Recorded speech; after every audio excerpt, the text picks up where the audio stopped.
This guided audio recording is created to gently guide you into a deep state of relaxation, from where you will have the option to drift off to sleep.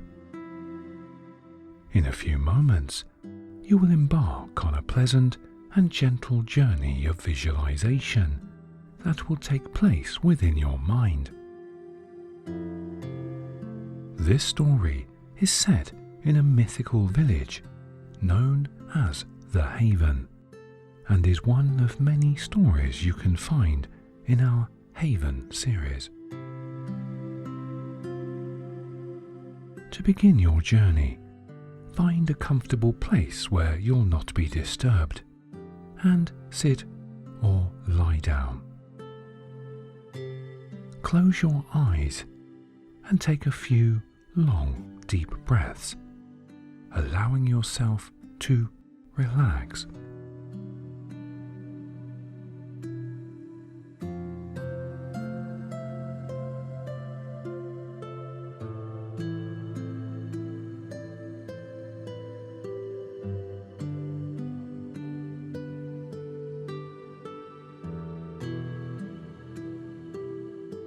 Now, just fall into a natural breathing pattern and enjoy this immersive experience.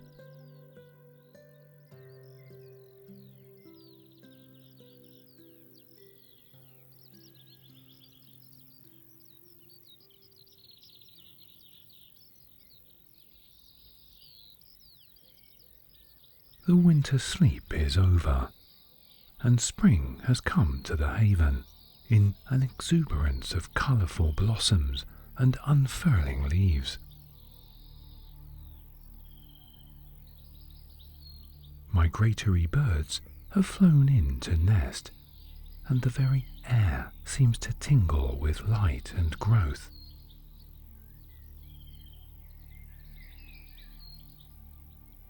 For the last few weeks, the village has been preparing for the spring fair.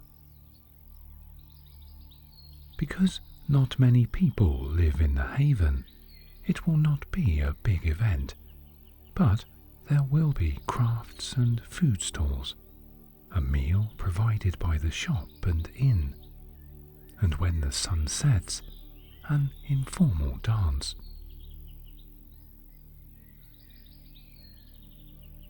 No one seemed in the least bit worried that it might rain or be cold. The old lady, when you spoke to her, laughed and said it never rained on this day. And when you woke up this morning, you saw a fine mist lifting off the land, and soon the sun bathed the Haven in gentle warmth.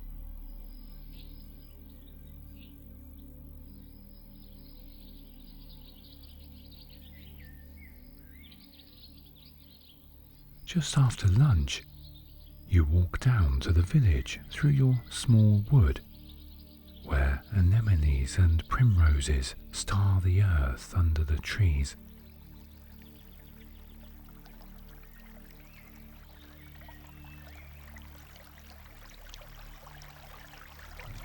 The little stream is running high with rain from the far-off moors, and the sound is cheerful and bright as the day.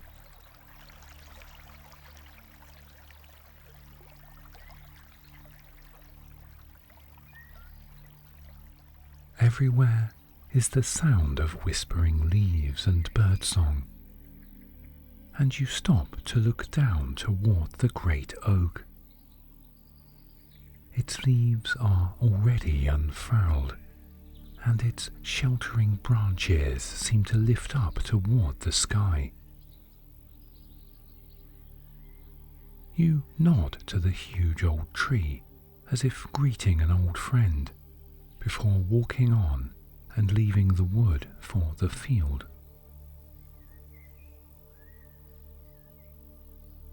Across the field, the fairy wood, too, is rich with springtime growth, though there is always that sense of waiting and mystery about it. The area where the fairy ring grew is a circle of darker grass. Though there are no mushrooms growing now, they will return, you think, in the autumn.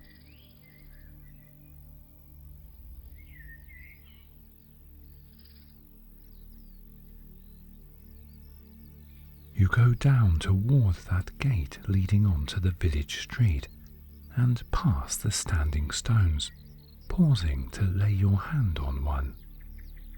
They feel faintly warm as always, with a slight thrum that prickles your fingers. It is one of the places where you can actually feel the warding power that guards the haven. It is a deep feeling far down in the earth, and the reason that this place is so safe.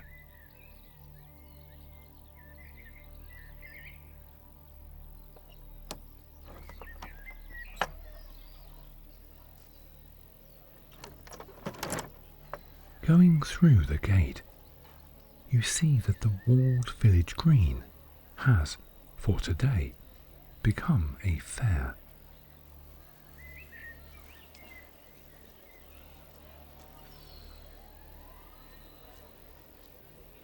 There are stalls lining the way down toward the little harbour. The houses that line the street have their windows open and their front gardens are bright with spring flowers.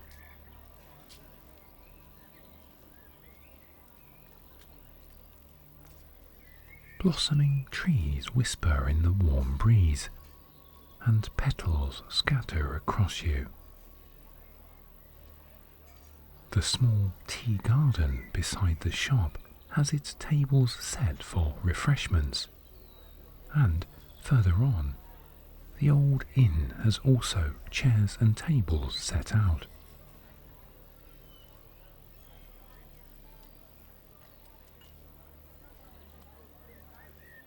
Even the small fishing boats in the tiny harbour are decked with bunting.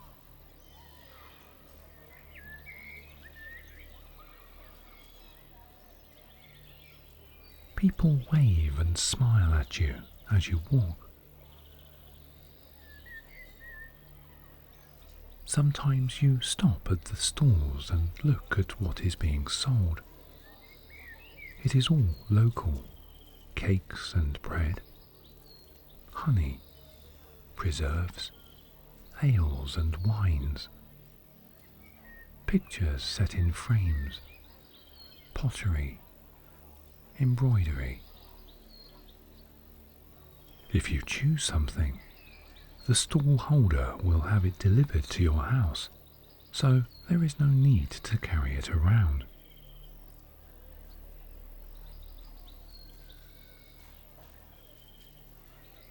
You decide to stop at the shop and sit in the tea garden for a while. You know the owners well, and as soon as they see you, they smile and bring you a drink and something to eat.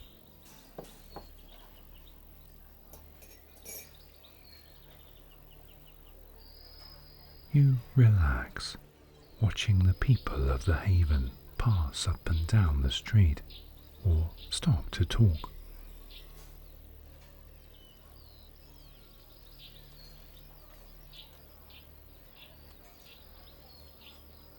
Not for the first time, it occurs to you that not many people live here, or rather are invited here.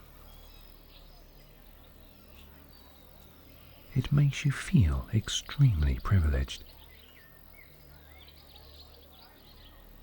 All of them are kind, good-hearted, accepting people. You don't know where they came from, what land, what city or town, or even how they came to be here. But once in the haven, it does not matter.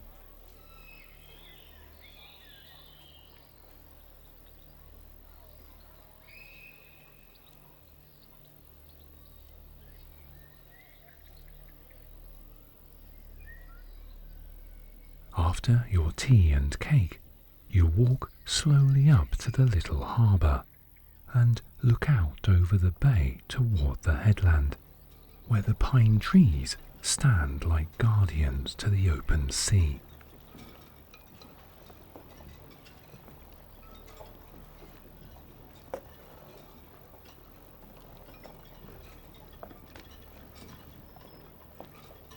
The bay is calm and the water clear.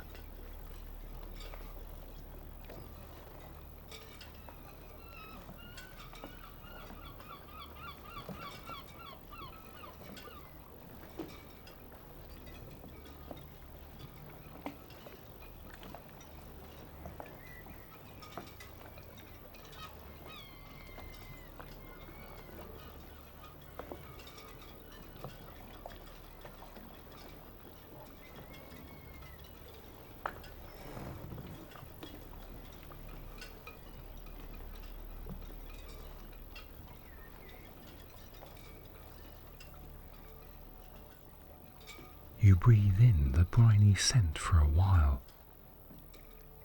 then stroll your way back through the village and turn down the lane between the cottages that leads to the beach.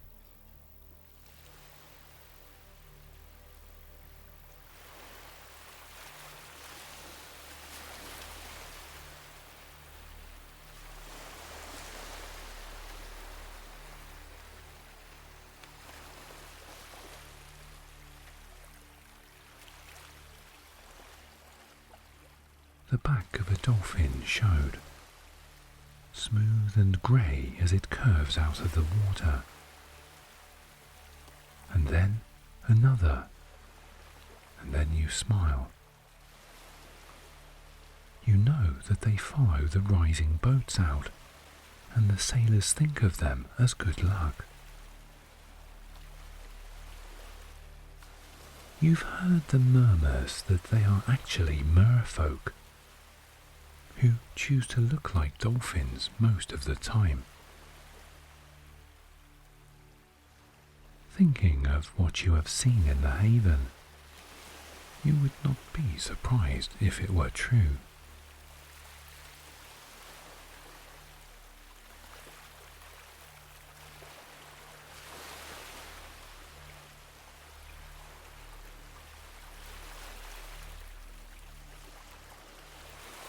For a while, you simply watch the sea and listen to the soft curl and sigh as the soft wavelets break and withdraw.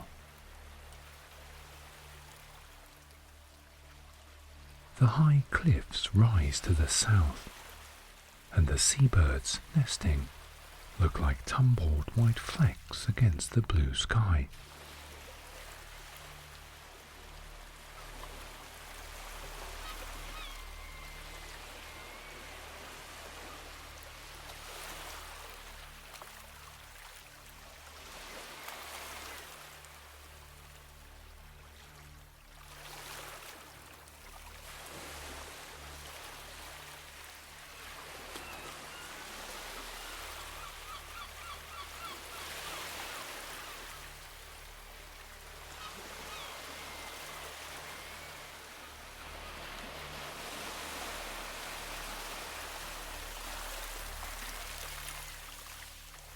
Gradually, you realize that the sun is lowering and that it is time for dinner.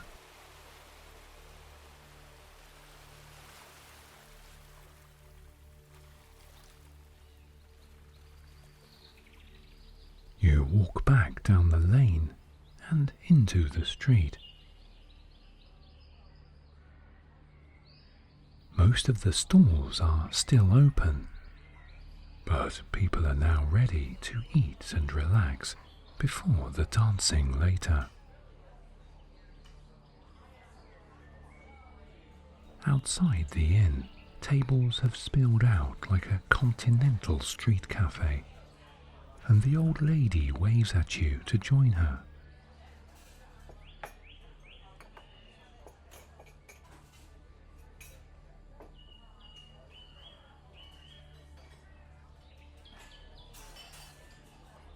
The sea and spring air has made you quite hungry, and you tuck into the wonderful food. By now, you completely trust the innkeeper as well as the shopkeeper to know what you can eat. But it is always a pleasant surprise not to have to explain or worry about it.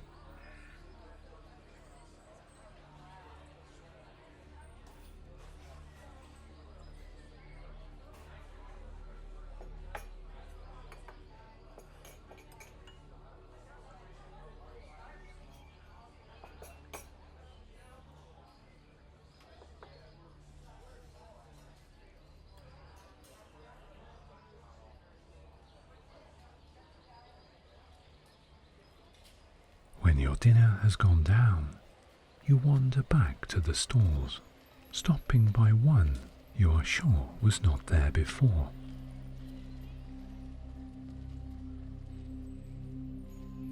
Its small and beautiful silver items have been set out.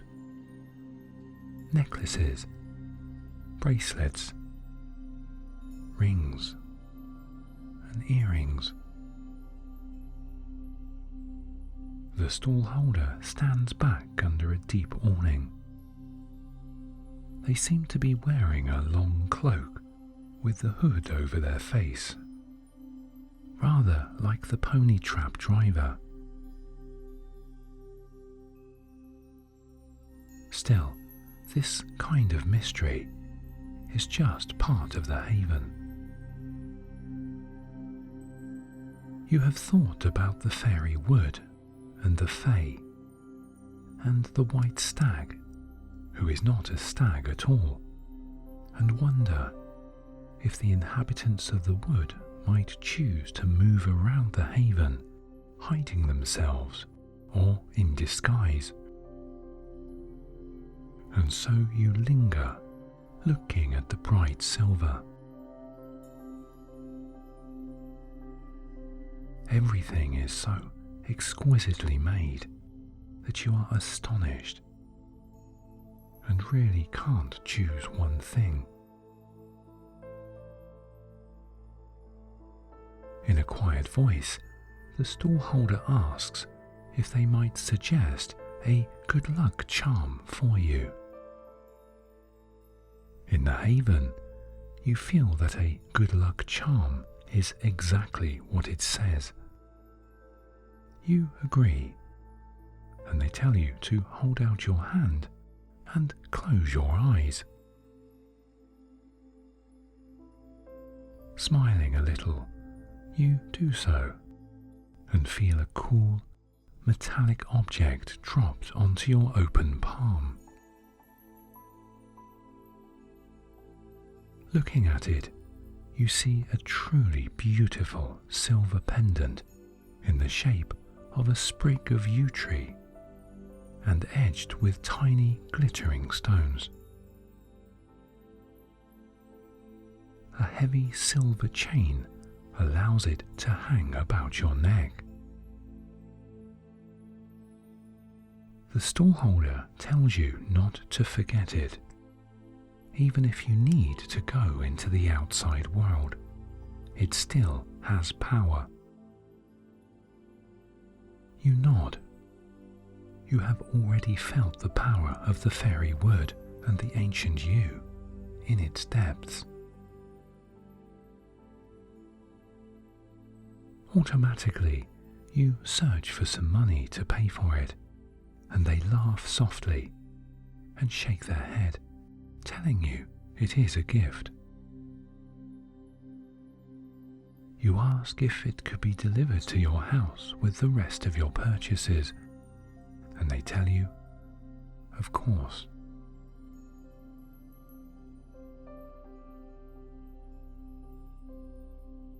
You hear someone nearby say something about the music beginning, and you look around.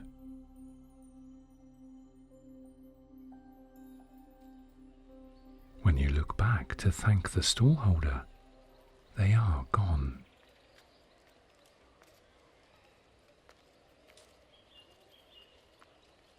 Pondering this, you join the villagers who are walking up toward the standing stones.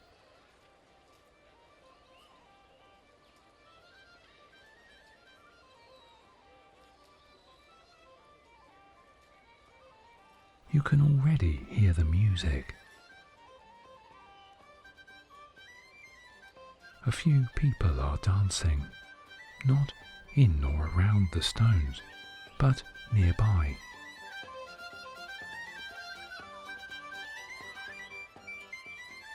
Sunset light falls mellowly across the fields and the woods, and as the dusk creeps in, you see lanterns have been bought or are being held to provide soft light.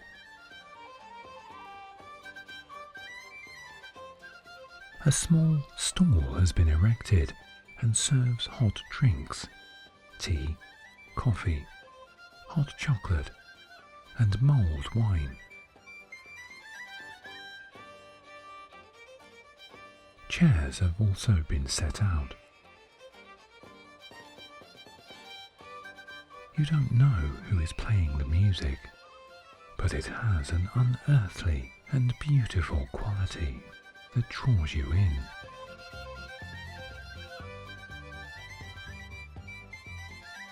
You see even the old lady dancing a jig, sprightly and clearly enjoying herself. There are no set pieces, no formality.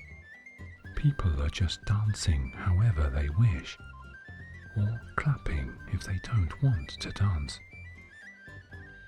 And the faces you see in the lamplight are smiling.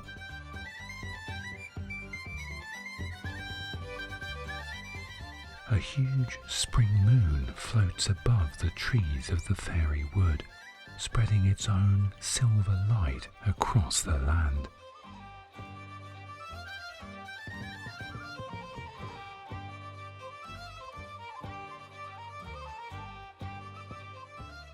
People dance, then break away to get a drink, rest and talk in low voices, but the music continues, otherworldly and spellbinding.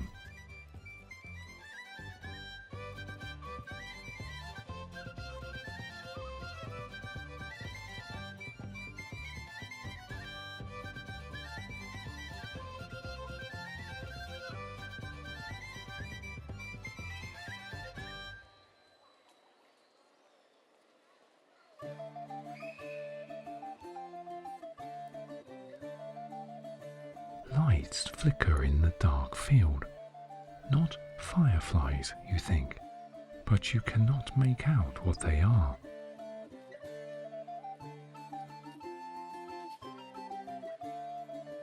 The night grows darker, and the cool scent of a spring night drifts over you, sharp and fresh. You sip a hot drink and watch.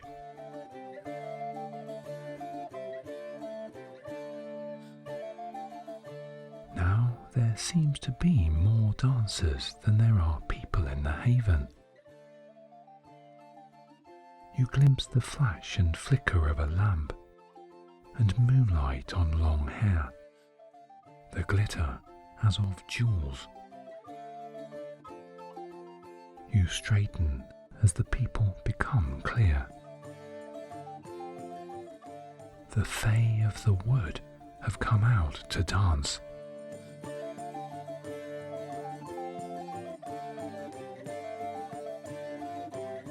They weave like water and light among the folk of the haven, who do not seem to notice them at all. Surprised, you look around. You are quite right.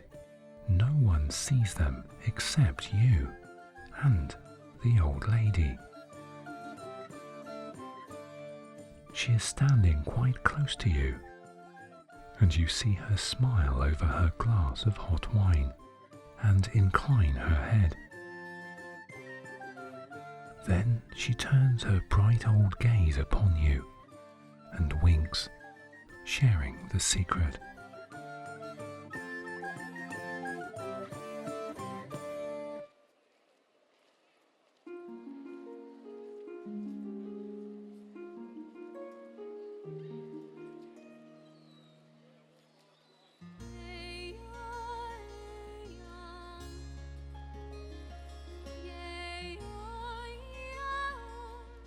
In a shimmer of light and a scent like the deeps of the fairy wood, one of the Fae approaches you.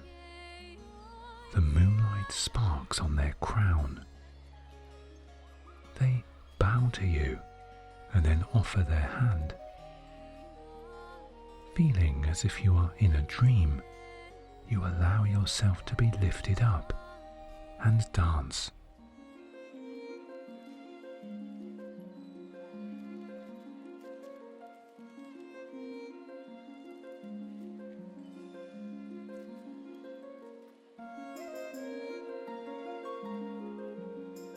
It is effortless, as if you are floating. You feel as if you could run to the moors without taking a breath, or jump to the moon.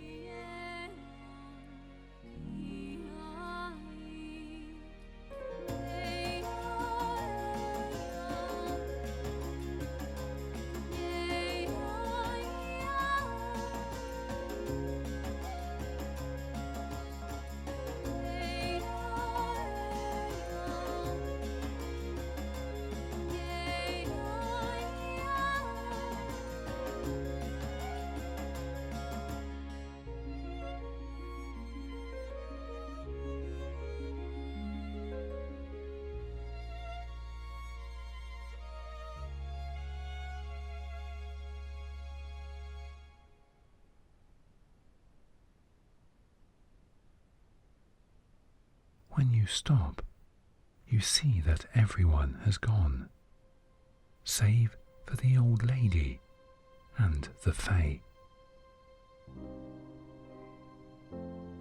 You both walk across to her and she smiles. The Fae takes your hand, opens it, and places something in your palm. You see the charm that you were gifted at the jewelry store earlier and are startled. Then they walk away, fading into a shimmer of light.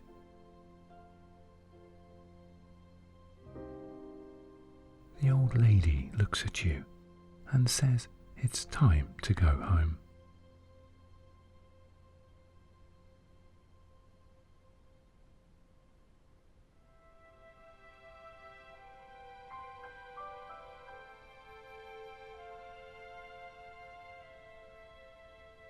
The night is calm and silver under the moon. As you walk back up the field and through the wood, you see a fox trot across the path and hear, far away, the call of an owl. The newly opened leaves rustle in the faint breeze.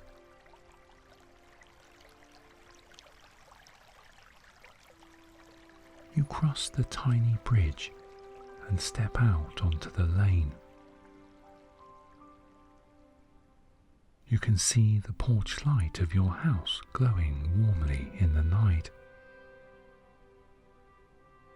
The old lady turns to you.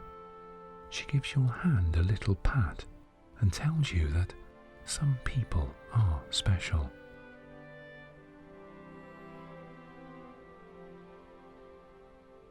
Then, with a smile, she walks away, down the lane, toward her own cottage.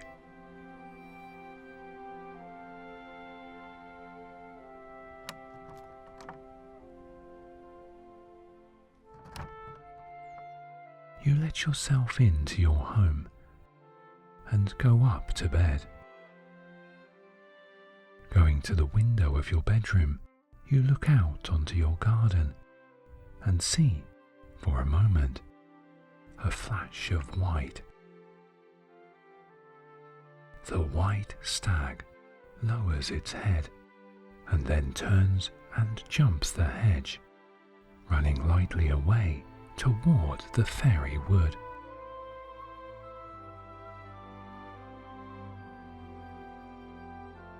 You smile and place your charm on the bedside table and get ready for bed. The air here is soporific, and you always sleep deeply. Snuggling down, you think of the day, the fair, the kind people, and the dance. You think of the Fayre that no one except you and the old lady could see, and of her parting words that some people are special.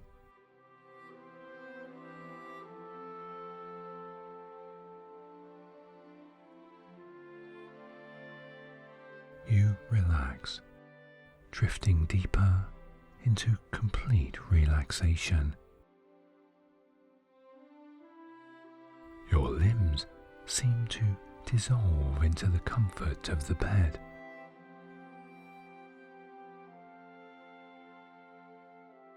From the window, a little breath of sweet night air drifts in, and you hear the call of a distant owl.